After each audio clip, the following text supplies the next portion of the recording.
1971 সালে আমেরিকান এয়ারলাইন্সের একটি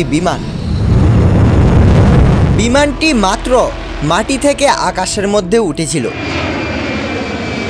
ঠিক তখনই পিছনের সিটে বসা একজন যাত্রী এয়ার হোস্টেসকে তার কাছে ডেকে নিয়ে যায় এবং হাসি মুখে তার হাতে একটা চিঠি ধরিয়ে দেয়।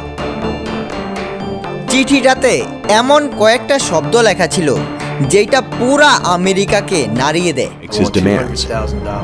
সেই যাত্রীটি কে ছিল এবং কেন এফবিআই আজ পর্যন্ত তাকে জীবিত বা মৃত খুঁজে বের করতে পারেনি? তাকে খুঁজে পাওয়া তো দূরের কথা, আমেরিকার সবচেয়ে শক্তিশালী গোয়েন্দা সংস্থা গত 50 বছর ধরে সেই ব্যক্তিটি সম্পর্কে একটিও তথ্য খুঁজে বের করতে পারেনি।